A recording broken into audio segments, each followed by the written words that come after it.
সভাপতি সাহেব বাড়িতে আছেন? সভাপতি সাহেব, আসসালামু আলাইকুম। ওয়ালাইকুম আসসালাম। কি মনে করে? ভাই আইছিলাম, আমার মেয়েটা মারা গেছে, তা আপনার কবরস্থানে একটু যদি রাখার জায়গা দিতেন একটু ভালো হইতো।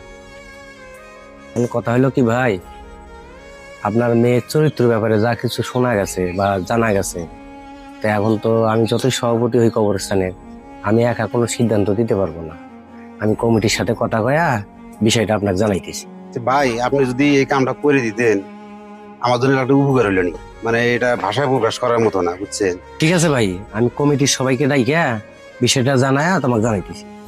সভাপতি সাহেব আসেন, একটু কিসের জন্য ডাকলেন শুনি।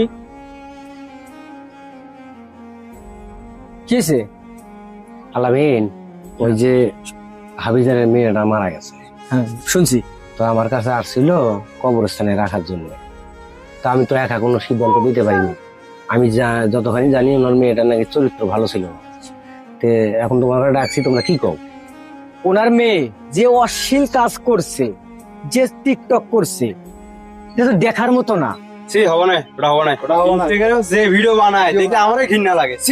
ওগুলা আসলে দেখার মতোই না। দেখা যাবে না। এরকম ভিডিও বানায় আমি কোথাও দেখি না এরকম ভিডিও। মেয়ে খারাপ হইতে পারে। তোরা কি কইস? হবে না। এটা আমরা দিতেই দেব না। আপনি মেম্বার সাহেবের ফোন দেন, মেম্বার সাহেবের কাছে গেলেও যেন ওখানে কবর দিতে না পারে। তাহলে আমরা আসি। মনে থাকে এই কথা নিয়ে আমাদের কাছে আর যায়েন না। তাহলে সভাপতি সাহেব কি করলেন? আমি তো সবাইকে ডাকছিলেন, তা কেউ তো রাজি নেই।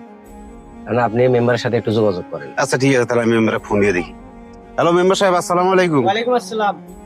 আপনি তো জানেন আমার মেয়ে মারা গেছে, একটু তাড়াতাড়ি আসেন। আচ্ছা ঠিক আছে, আমি আসতেছি। সভাপতি সাহেব, এখন ভাই তো আমার কাছে গেছিল, আপনার কাছে কিছু বলছে? আমার কাছে তো উনিও আসছিল এবং আরো কয়েকজন আসছিল।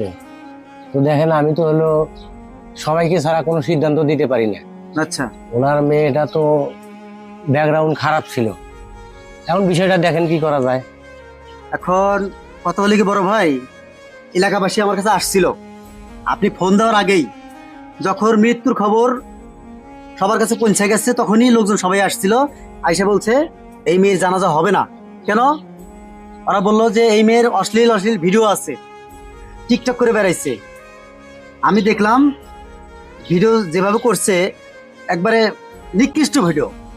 আপনি এ যাবৎ শাসন বাসন করেন নাই, শাসন না করার কারণে আজকে এই অবস্থা। আমি মসজিদে ফোন দিছিলাম ইমাম সাহেবকে, ইমাম সাহেব বলছে না আমি জানাজা করাবো না। হ্যাঁ, কেন বললো? আপনার আমার ঘরে যে মেয়েগুলো আছে এরা যে অশ্লীল ভিডিও করে, এটা অবশ্যই আমরা জানি বা দেখি। দেখি। তো আপনি জানা সত্ত্বেও কেন মেয়েকে শাসন করলেন না? এলাকাবাসী আপনাকে বলে নাই? হ্যাঁ বলছিল। তাহলে আপনি পদক্ষেপ কেন নিলেন না? আজকে আমরা সম্মান কোথায়? সম্মান নষ্ট হয়ে গেল সব। এই মেয়েটা এহকালেও জাহান্নামী, পরকালেও জাহান্নামী। আচ্ছা ঠিক আছে ভাই, এখন কি করবেন? লাশটা তো অনেক সময় হলো আছে, তাই আপনারা একটু এটা ব্যবস্থা করে দেন। আচ্ছা বসেন। এ নিয়ে আপনারা কি বুঝলেন? আমাদের সচেতন হওয়া দরকার। ঠিক আছে মেম্বার সাহেব। আমাদের ঘরে যারা যে মেয়েগুলো আছে এরা যেন অশ্লীল ভিডিও না করে,